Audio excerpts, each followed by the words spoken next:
Qu'en est-il du contentieux électoral des législatives du 6 mars dernier? Les regards sont braqués sur le Conseil constitutionnel, qui est la dernière instance juridique chargée de trancher ces questions de fraude et de braquage électoraux. Les Ivoiriens dans leur ensemble, singulièrement les militants du PDCI-RDA, de EDS et de quelques candidats indépendants, attendent que la vérité soit dite et que le verdict réel des urnes soit prononcé. Autrement, il serait trop simpliste de se voir voler sa victoire après le choix très clair des populations lors du scrutin du 6 mars 2021.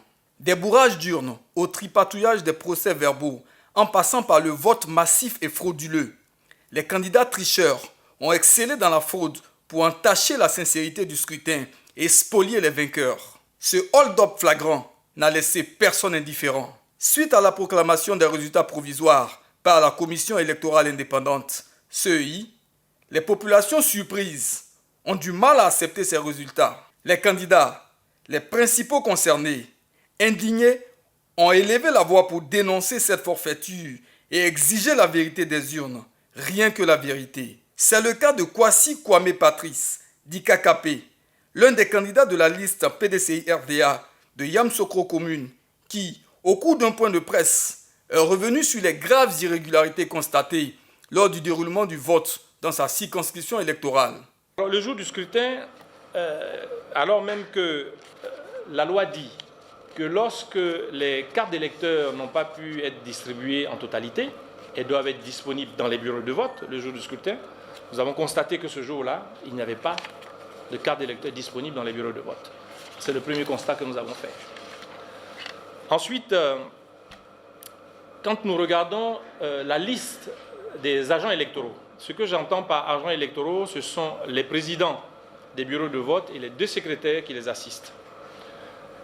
Il y a une réglementation pour le choix de ces personnes-là. Il s'agit d'une liste des fonctionnaires et agents de l'État de la circonscription électorale concernée, qui est mise à disposition par le préfet. Et c'est sur cette base-là que les agents électoraux sont choisis. Curieusement, à Yamsokro, ça n'a pas été le cas. Il n'y a pas eu de liste des fonctionnaires et agents de l'État. Et c'est une liste, en ce qui concerne particulièrement la commission électorale communale 2, c'est une liste de personnes du RHDP qui a été utilisée. Et je dirais une liste quasiment reconduite, puisque c'est celle-là même qui avait été utilisée lors des élections présidentielles, alors que le PDCI et donc tous les partis d'opposition n'ont pas participé à cette élection. Il y a eu beaucoup d'empêchements de vote qui nous ont été signalés également par nos délégués dans les bureaux de vote. Des personnes venaient et donc demandaient à voter sans même regarder la liste pour voir si ces personnes, en fonction donc du patronyme de ces personnes, sans même regarder si elles figuraient sur la liste électorale, on leur disait « vous n'êtes pas inscrit ».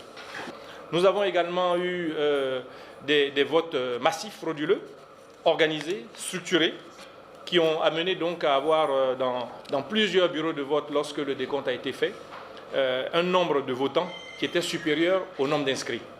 Dans la circonscription d'Agboville commune, Fleur Akembo, candidate de la liste EDS-PDCI-RDA, a elle aussi, au cours d'un point de presse, démonté les résultats proclamés sur la base de procès-verbaux tripatouillés, manipulés à dessein.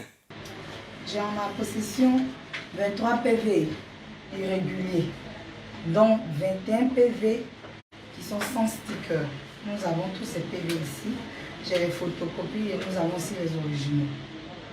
Nous avons dans ce lot de 23 PV irréguliers, 21 PV sans sticker. Or, la loi dit que dès lors que nous avons des PV sans sticker, ces PV-là doivent être annulés. Nous avons 2 PV illisibles. Donc, on n'arrive pas à voir ce qui est écrit dessus. Nous avons 2 PV à double emploi. Dans le même bureau de vote, il y a eu 2 PV. Il y a eu un PV avec sticker et un PV sans sticker. Nous avons aussi 2 PV sans répartition des voix. Donc 2 PV dans lesquels on a mis le nombre de votants, mais il n'y a pas, on n'a pas réparti le nombre de voix en fonction des candidats.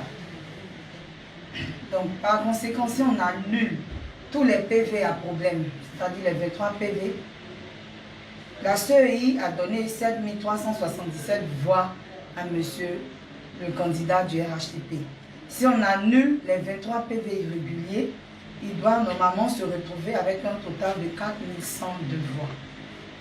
Et la CEI m'a donné à moi, la candidate EDS-PDCI, 5514 voix.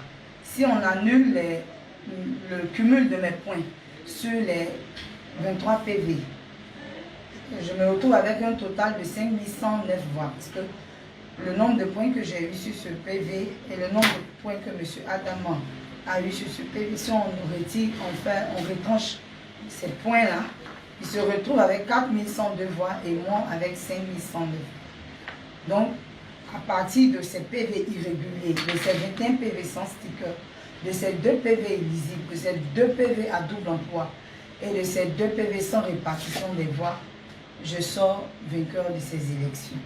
Il appartient désormais au Conseil constitutionnel, à tous ses membres assermentés qui ont juré sur la Constitution de dire le droit, rien que le droit, de rétablir la vérité et restituer aux candidats lésés leur victoire. L'occasion sera peut-être trouvée par ce verdict attendu des populations, surtout des électeurs qui se sont rendus massivement dans les urnes, de voir leur vote respecté.